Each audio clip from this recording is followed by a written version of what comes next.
bienvenue donc à ce petit vidéo dans le cadre de la série Intuition et neurosciences.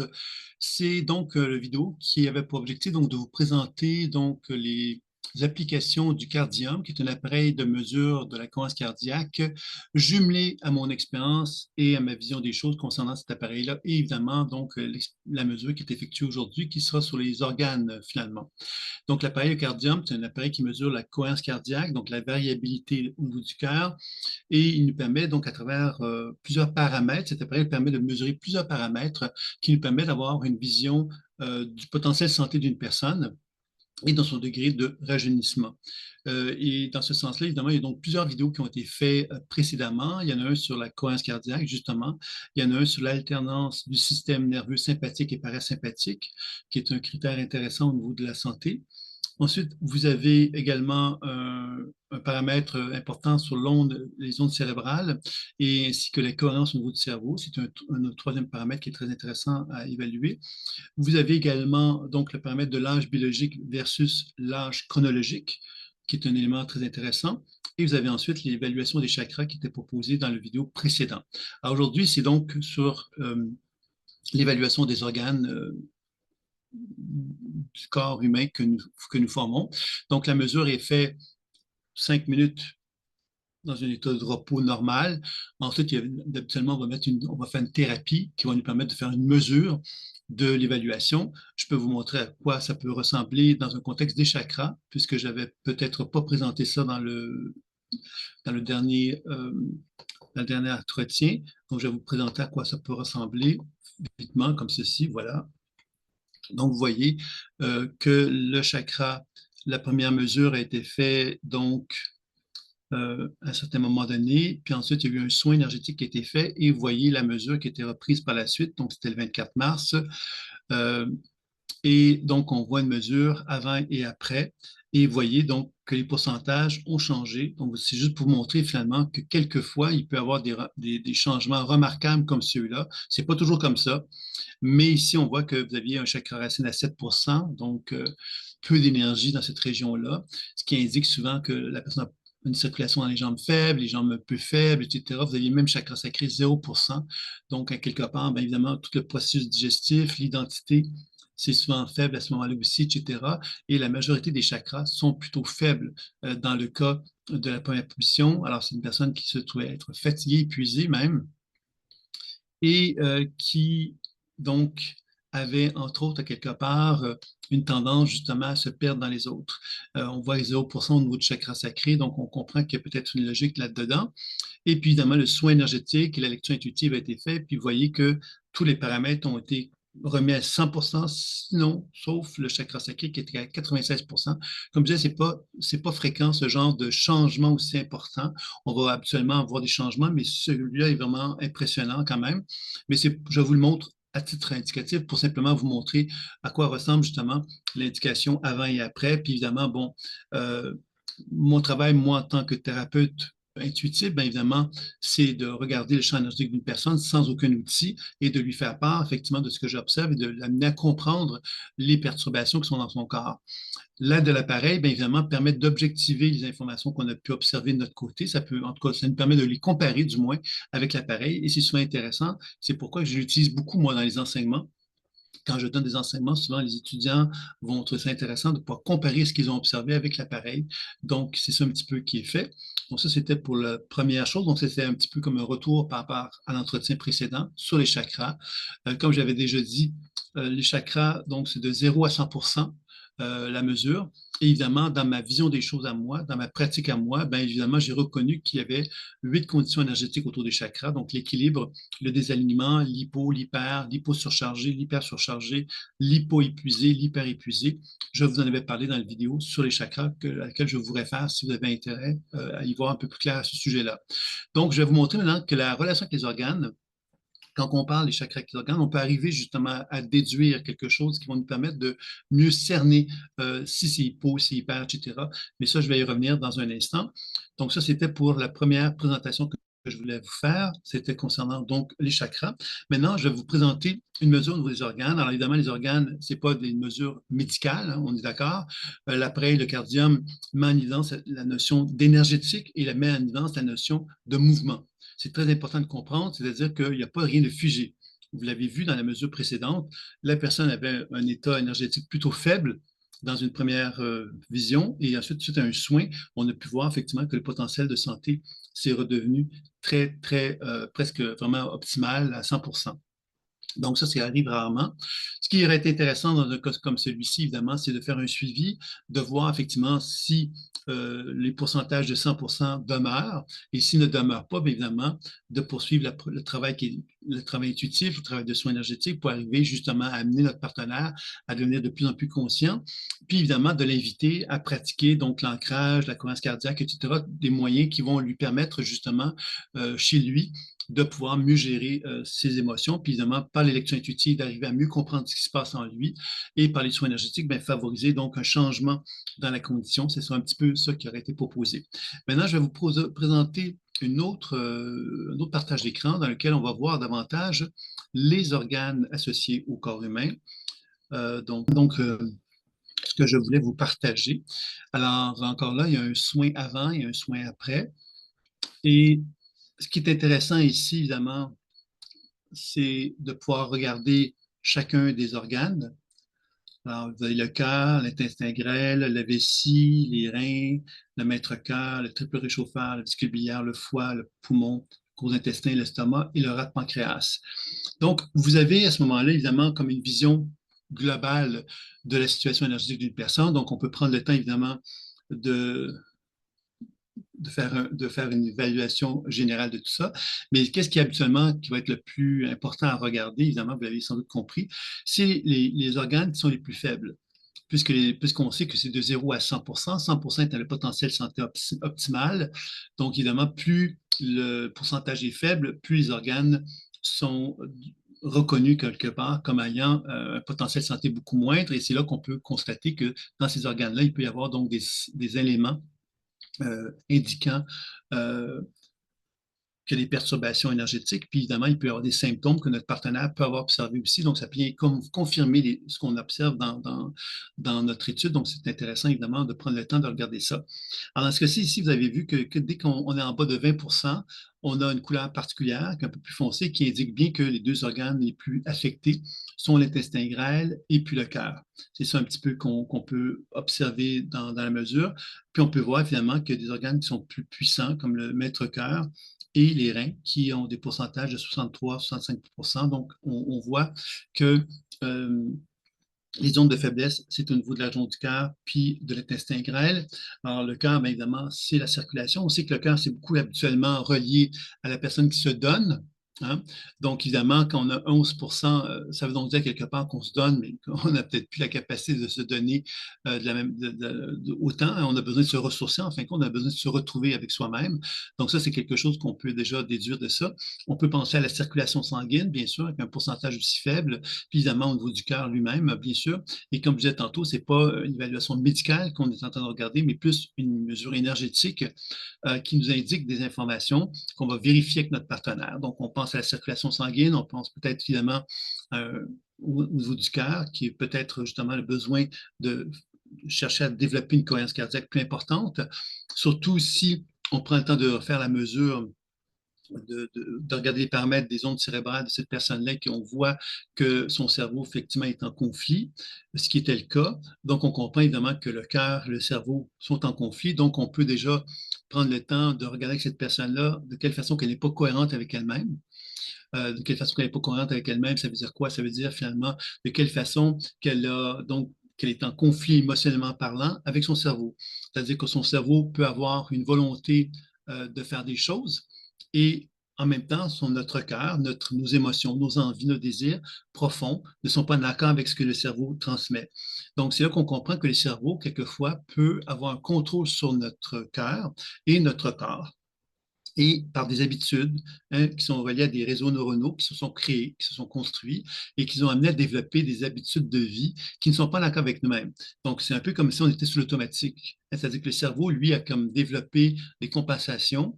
Ces compensations-là se manifestent à lui naturellement et on les fait d'une façon un peu impulsive, pourrait-on dire, parce que le cerveau, quelque part, a une programmation, puis il y a effectivement une tension nerveuse au niveau du cœur qui affectent aussi le nerf vague et tout ça, comme on l'a déjà vu, qui vont dire évidemment on est sur l'automatisme. Et cet automatisme-là fait qu'on va développer des comportements qui ne sont pas en accord avec soi-même. Alors donc, déjà ici, le cœur à 11%, ben, nous donne un petit peu ces informations-là d'une façon générale. Puis évidemment, la circulation, ben, la personne en question, j'ai pris des notes à l'époque, et puis justement, elle avait des problèmes circulatoires qui n'était pas important, mais elle se constatait qu'elle avait une tendance, effectivement, des symptômes qui lui indiquaient que sa circulation sanguine n'était pas optimale. Donc, ça, c'était une chose première. L'intestin grêle, qui est faible aussi, bien évidemment, ça affecte donc l'élimination. Et c'est quelqu'un, justement, bon, elle n'avait pas de problème majeur, mais elle avait quand même, elle constatait qu'elle avait beaucoup de gaz, elle avait comme tendance, justement, à avoir une digestion qui était plutôt sensible. Donc, ça, c'était un petit peu ce qu'on pourrait voir. Puis, évidemment, l'intestin grêle, bien, ça nous fait penser aussi à une faiblesse de l'intestin grêle, si la difficulté à analyser de l'information et d'être capable justement de trier l'information qui nous correspond à qui on est versus à ce que nos croyances, nos limitations, etc. Donc, ça, on voit un petit peu que dans l'observation de ce qu'on voit ici, on peut constater que c'est une personne justement qui est peut-être en conflit avec elle-même et qu'elle a de la difficulté justement à trier l'information, à voir clair dans tout ça. OK? Ça, c'est une chose qu'on pourrait aussi déduire de cela. Et puis, on a pu voir qu'après la mesure, si on prend ici, bon, peut-être on peut également ici ajouter que vous avez une petite mesure ici qui peut être intéressante, c'est le yin et le yang. Donc, on peut voir que les organes ont un aspect intérieur. L'organe est en lui-même a une certaine énergie intérieurement, donc il accumule de l'énergie. Et ensuite, le yang, c'est la production de l'énergie. Il y a un équilibre entre les deux. C'est un peu comme une genre de respiration. Le corps, l'organe inspire, prend de l'énergie, ensuite il expire pour produire de l'énergie. Donc, ici, on voit que le cœur et l'intestin grêle, bien évidemment, il y a quelque part une forme de production d'énergie. Hein. Le rouge, c'est davantage le yang et le bleu, c'est davantage le yin. Donc, on voit ici que, bon, évidemment, on peut prendre le temps de regarder un petit peu tous les organes, mais c'est surtout ces deux organes-là qui sont plutôt faibles, qui vont nous indiquer, effectivement, dans ces cas-ci, on voit que dans les deux cas, il y a une légère dominance du yang. Donc, encore là, c'est une dépense énergétique qui est reliée à ça. L'intestin grêle, bien évidemment, nous ramène au chakra sacré, hein, quand on pense à la correspondance, qui touche la communication, l'authenticité. Donc, évidemment, un pourcentage aussi faible ben, peut nous faire penser effectivement à quelqu'un qui a un manque d'authenticité. OK? Puis une difficulté, en tous les cas, à être capable de se relier à sa vérité. Et donc, puis parce que justement, elle a la difficulté à trier, à vraiment reconnaître qui elle est par rapport à ce que ses croyances et limitations se sont développées chez elle, on peut arriver à des conclusions comme celle-là. Et puis évidemment, après le soin, bien, comme je l'ai déjà dit tantôt, bien évidemment, il y a dans ce cas-ci une amélioration notable de tous les organes. Alors évidemment, il y a des organes qui restent un peu plus faibles, mais c'est à 93% le cœur, 94% l'intestin grêle. Mais comme je disais tout à l'heure, l'important dans un cas comme celui-ci, ça serait d'évaluer une mesure un peu plus tard pour voir si cette mesure qui, suite aux soins, tient à long terme. Et ça, je l'exprime souvent dans mes formations aux gens qui suivent mon enseignement, c'est-à-dire que quand on fait un soin, on va souvent constater qu'après un soin, on va améliorer la situation énergétique d'une façon notable chez notre partenaire. En tout cas, on va l'observer nous, en tout cas, on va la ressentir, cette énergie-là, comme étant beaucoup plus équilibrée. Hein, dans bien des cas, ce n'est pas toujours le cas, hein, parce que des fois, c'est beaucoup plus difficile à faire bouger. Mais quand on arrive effectivement à redonner une bonne circulation énergétique à notre partenaire, bien évidemment, cette personne-là va sentir effectivement un bien-être sur le moment. Maintenant, l'important, ça va être de déterminer est-ce que le soin qu'on a fait va tenir. Tenir dans le sens qu'on va être capable de garder la mesure équilibrée le plus longtemps possible. Et c'est là, évidemment, que la notion de fréquence de soins va être nécessaire, quelquefois, pour vraiment renverser la vapeur, pour transformer l'être il va falloir faire des soins à plus ou moins à répétition, quelque part, une fois par semaine, par exemple, pour parvenir justement à stabiliser la condition énergétique et faire que la personne reste dans un niveau de potentiel santé plus élevé qu'elle ne l'était auparavant, puis ça reste stable. Et ça, c'est un indice, effectivement, d'amélioration notable à ce moment-là. Donc, vous voyez que c'est ça un petit peu que je voulais vous présenter concernant les organes et les systèmes. Et là, je vais vous présenter un troisième dessin qui va nous donner une possibilité de comparer avec les chakras et les organes, ce qui va nous permettre d'arriver à chercher des informations supplémentaires sur ce que je viens de vous présenter. Donc, je vais arrêter donc, le partage. Et on va donc aller chercher notre troisième dessin. voici l'autre image que je voulais vous présenter. Euh, alors ici, qu'est-ce qui est intéressant dans cette image-ci? Euh, c'est que vous avez donc les chakras qui sont ici et vous avez l'ensemble des organes qui se retrouvent ici. Et vous pouvez voir de façon assez visuelle, assez claire, les chakras avec les pourcentages. Donc, vous avez chacun des chakras qui a un certain pourcentage. Donc, on parle du chakra racine à 39%, chakra sacré 30%, et ainsi de suite. Donc, vous pouvez voir sur 100% les chakras, quel est le degré d'équilibre des chakras. Et au niveau des organes, vous pouvez voir un petit peu la même chose. Alors, qu'est-ce que j'avais envie de vous montrer d'une façon plus spécialement? C'est au niveau du cœur. Vous avez le chakra du cœur qui est à 40%, ce qui n'est pas très élevé, on est d'accord. Mais si on regarde au niveau de l'énergétique de l'organe du cœur, on parle de 15%. Donc, on voit quelque part que déjà, il y a un pourcentage, une différence entre les deux assez importante. Alors, qu'est-ce que ça veut dire? Ça veut donc dire que le chakra du cœur, même s'il est à 40%, qui n'est pas beaucoup, il est quand même dans une position où il est plus dans une forme de dépense énergétique. Et ça s'apparente plus à une hyperactivité. C'est-à-dire que le chakra, quelque part, comme il a un pourcentage plus élevé de l'organe, ben l'organe, finalement, entre autres le cœur, parce qu'évidemment, le chakra du cœur a plusieurs autres organes correspondants, mais là, je prends l'exemple du cœur pour vous montrer un petit peu l'idée de base. Hein. C'est-à-dire que quand le pourcentage du chakra est plus élevé que l'organe, ça veut donc dire quelque part que l'organe, lui, se retrouve dans une position où il y a une dépense énergétique qui est trop importante à quelque part. C'est comme si le chakra rayonnait trop d'énergie et que le cœur, ben, lui, il s'épuise parce que justement, il n'est pas capable de garder son énergie, il n'est pas capable d'accumuler de l'énergie. Alors, dans ce cas-ci, on voit bien qu'il y a une situation problématique chez notre partenaire, puisque, évidemment, il n'a pas beaucoup d'énergie à donner, mais il en donne déjà trop et ça semble affecter son cœur. C'est ça qui explique le pourcentage faible du cœur de cette personne-là. Et ça veut dire quoi? Mais ça veut donc dire justement que dans ses croyances, dans ses limitations, elle a l'impression justement qu'elle est obligée et qu'elle doit quelque part être un serviteur, être au service des autres, et que dans ce sens-là, bien évidemment, ça affecte le cœur comme tel. Voilà, c'est là qu'on peut faire des correspondances. Alors, évidemment, c'était l'inverse, c'est-à-dire que si mon chakra du cœur est à 15%, par exemple, et que l'organe cœur est à 40%, ben, on comprendrait ici la différence, c'est-à-dire que le cœur n'émettrait pas de lumière, mais le cœur, lui, l'organe cœur, aurait plus d'accumulation d'énergie. Donc, effectivement, ça se rapprocherait plus d'une forme d'hypoactivité. L'hypoactivité, ça se réfère à quoi? Ça se réfère à quelqu'un qui, par exemple, qui serait plus fermé sur lui-même, qui serait plus égoïste, qui penserait plus à lui et qui serait plus dans un désir, justement, de préserver quelque part son petit confort à lui. OK? Alors, donc, c'est ça un peu que ça donnerait comme indication.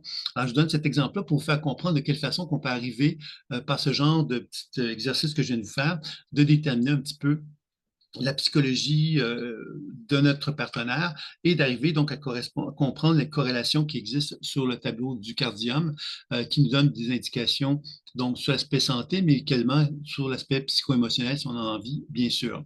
Donc voilà, voilà. Donc c'était un peu ce que j'avais envie de vous partager concernant euh, le cardium et la réflexion que j'avais envie de faire sur la santé. Donc j'avais envie peut-être aujourd'hui maintenant de faire une petite conclusion concernant justement le cardium et l'ensemble des petites vidéos que j'ai fait avec vous.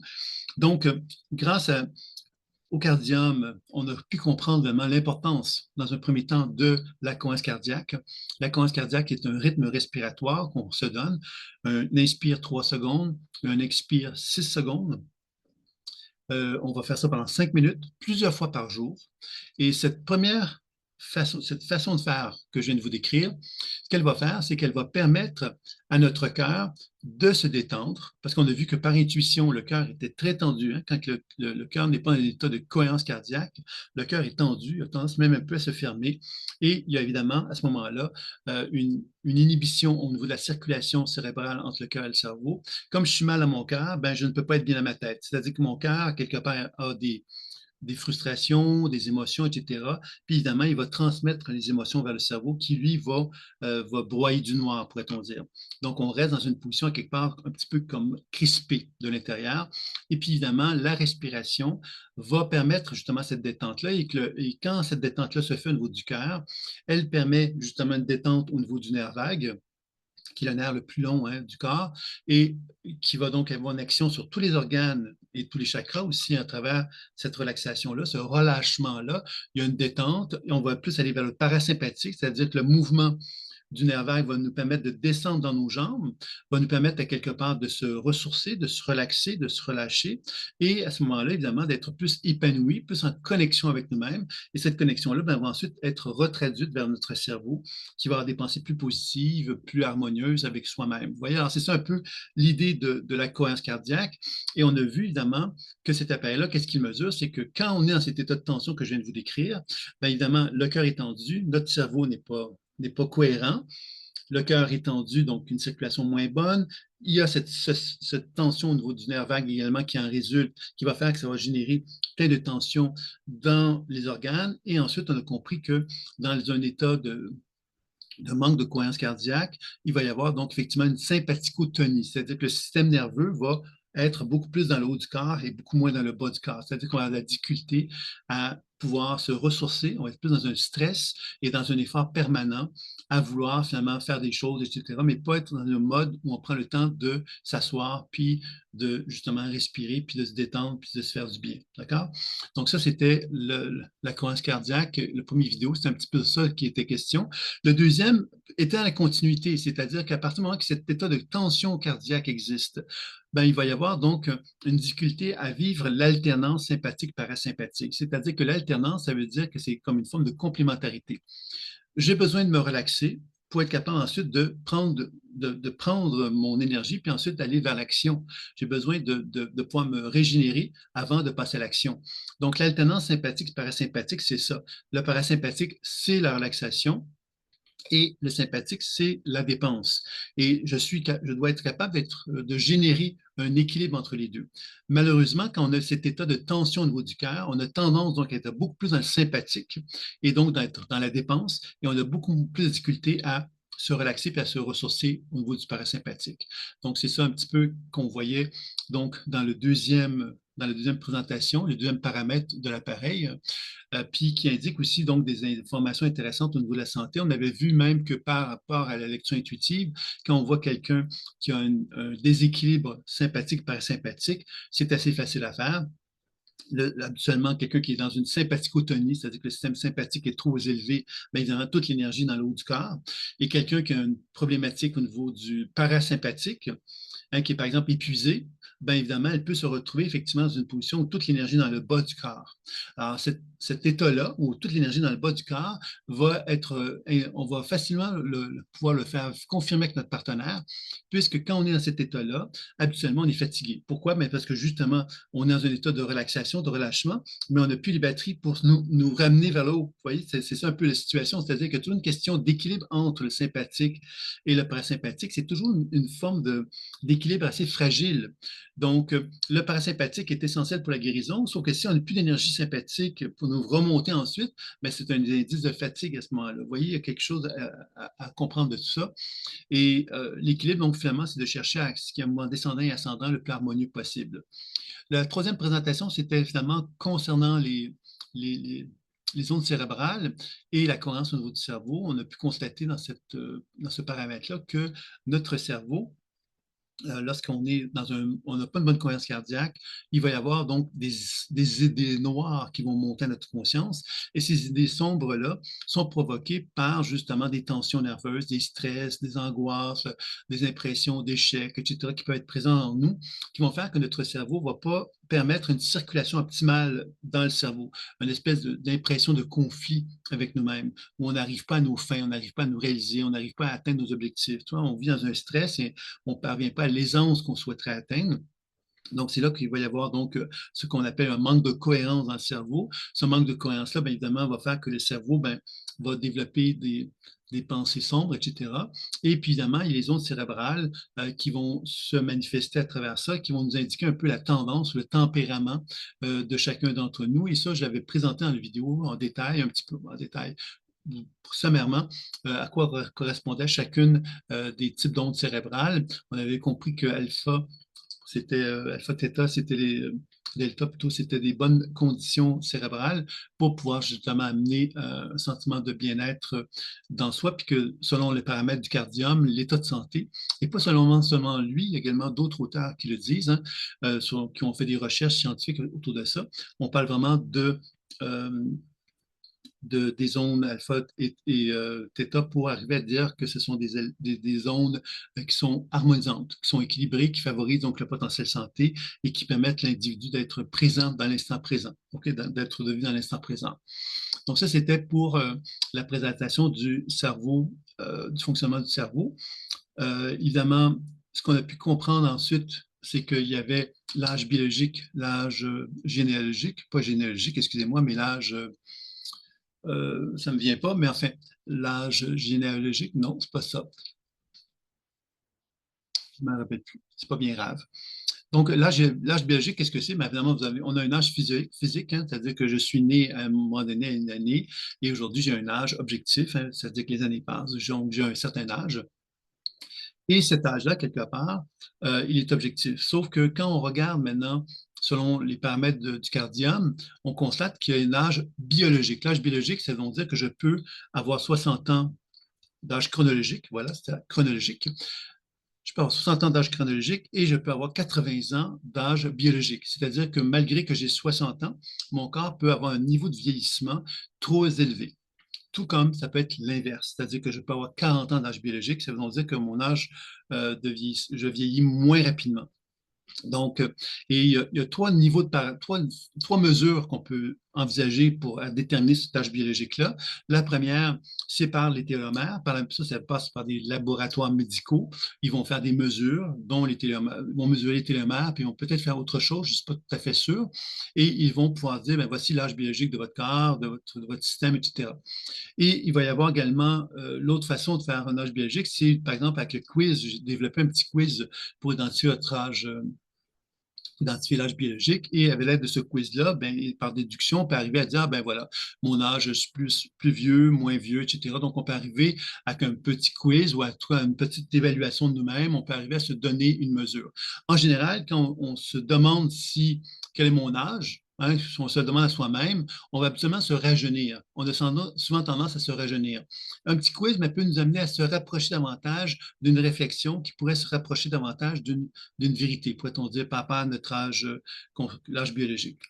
Et la troisième mesure, celui du cardium, qui est intéressant, qui est une mesure finalement qui ne repose pas sur la médecine, j'insiste là-dessus, hein. Elle ne repose pas non plus sur une subjectivité dans le sens que ce n'est pas moi qui détermine mon âge, c'est vraiment déterminé par des paramètres qui sont mouvables, qui bougent, qui ne sont pas figés. OK? Ça, c'est très important de le comprendre. Et il faut bien comprendre que même les télomères, hein, quand on fait des mesures médicales, on a pu constater que ces mesures médicales-là peuvent évoluer et changer dans le temps. C'est-à-dire que, par exemple, si mon âge biologique est 80 ans selon les télomères, les mesures qui ont été faites au niveau médical, ben, si je change mon alimentation, si je fais de la méditation, si je me mets à faire du sport, ce que je ne faisais pas, ben, je peux changer les conditions et je peux améliorer d'une façon notable ma condition par rapport à cet âge biologique-là. Donc, ça veut donc dire qu'on on peut vraiment faire bouger les choses si on se prend en main. Et le cardium, qu'est-ce qui est intéressant, c'est que lui, il augmente cette vision de se prendre en main parce que lui nous permet, à l'intérieur d'un laps de 5 minutes de mesure, avant quelque chose et après un soin, il nous permet d'avoir une vision globale de notre situation et de nous permettre justement de comprendre quelque part dans quelles conditions je me sens quand j'ai, par exemple, 20 ans de moins, quand mon âge biologique est 20 ans moins élevé que mon âge euh, de mon âge réel, d'accord? Donc, chronologique. Donc, ça, c'est ça un petit peu que j'avais envie de vous dire concernant cela. Donc, évidemment, c'est intéressant parce que euh, cet appareil-là, ben, effectivement, nous rappelle justement qu'à chaque jour, on a le choix de se dire, ben, tiens, je me choisis aujourd'hui, j'ai envie de prendre soin de moi pour que mon âge chronologique, ben, effectivement, soit c'est ce qu'il est, mais que cet âge biologique-là, j'arrive justement à prendre soin de moi pour que mon potentiel santé et ce rajeunissement puisse être le plus visible, que je puisse le sentir de plus en plus vraiment en moi et que je sois conscient quelque part que j'ai à prendre soin de moi pour finalement favoriser ce rajeunissement-là. C'est ça un peu le thème qui était présenté, que je voulais vous présenter tout au long de ces petites vidéos-là. Suite à ça, maintenant, on a pu faire la mesure des chakras et la mesure des organes. Alors, évidemment, ça, c'est d'autres paramètres qui sont toujours reliés. Donc, c'est cette fameuse tension dans le cœur. Quand le cœur est tendu, bien évidemment, l'appareil fait par des mesures, quelque part, parvient justement à donner une estimation de l'état des chakras, de l'état des organes. Et cette mesure-là, bien évidemment, nous permet, on l'a pu voir à travers les petits vidéos que je vous ai présentés, avoir une petite vision, un petit peu une idée de à quoi ressemble donc le degré d'éveil d'une personne, le degré de développement au niveau de ses chakras et évidemment les correspondances au niveau des organes. Et on a pu voir que par déduction, on pouvait déterminer s'il y avait un hypo ou un hyper au niveau des organes. Et ça nous permet d'obtenir des informations qui peuvent être psycho-émotionnelles, psycho-énergétiques. Et on peut également aller chercher des informations plus physiologiques, plus énergétiques, plus médicales.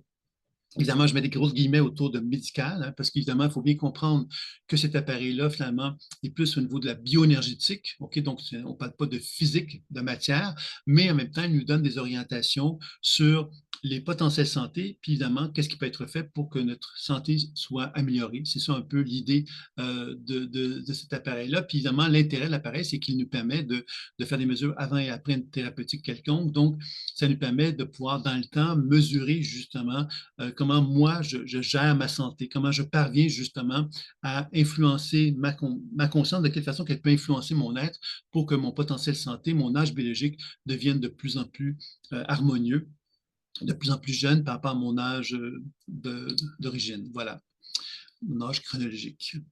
Donc voilà, alors c'est un petit peu ce que j'avais envie de vous présenter. Alors vous savez évidemment que il y a donc des enseignements dans lesquels je propose l'utilisation de l'appareil le cardium pour la simple raison que ça, je trouve que c'est intéressant de pouvoir faire des mesures autour de l'appareil le cardium avant un soin ou avant une journée d'enseignement et à la fin de la journée d'enseignement. Ça nous permet d'avoir comme un genre de regard qui peut nous amener à réfléchir justement sur qu'est-ce que moi je peux faire en tant qu'être humain pour pouvoir justement gérer davantage ma vie à tous les jours. Hein, c'est-à-dire que deviens responsable de ma façon à moi de gérer ma santé. C'est ça quelque part qui est la bonne nouvelle. On peut gérer cette santé-là et cet appareil-là nous permet de nous confronter un petit peu à cette réalité-là et à nous faire comprendre effectivement que c'est pas parce que l'appareil nous donne des mesures qui sont entre guillemets négatives qu'on est condamné. Au contraire, elle nous permet au contraire de nous dire, ben, regarde Sylvain, regarde à quoi tu ressembles, qu'est-ce que tu pourrais faire pour changer ta situation. Et c'est là évidemment que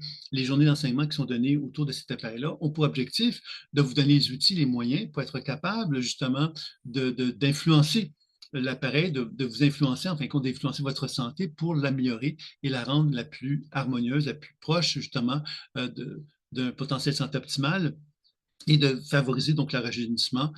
C'est un petit peu qui est le sens de ces journées-là. Donc, si ça vous intéresse, vous avez simplement à me contacter ou en tout cas vous référer aux dates qui sont proposées. Il y a plusieurs villes qui sont proposées. À Montréal, selon les dates, évidemment, il y a Montréal, il y a également Nantes, et puis également Bulle en Suisse qui sont proposés. Il y a également un enseignement qui va être proposé également au Maroc. Il y a des enseignements qui sont proposés et souvent les mesures de cet appareil-là sont proposées dans ces enseignements-là également. Si cela vous dit de vous joindre à ces aventures, ben, vous êtes le bienvenu. Donc voilà, c'était un petit peu ce que j'avais envie de vous dire. Et si vous avez des questions, des interrogations, n'hésitez pas. Si vous avez envie de vous abonner à ma chaîne, n'hésitez pas, puisque vous avez régulièrement des ajouts qui vont être faits, de petites conférences, de petits vidéos comme ceux-là qui vont vous être proposés. Puis régulièrement, je donne des conférences également en ligne et en présentiel. Donc voilà, il suffit simplement de communiquer avec moi si vous êtes intéressé. Des consultations, bien sûr, et des enseignements en présentiel et en ligne qui sont proposés d'une façon régulière. Je vous remercie et je vous dis donc à très bientôt. Au revoir.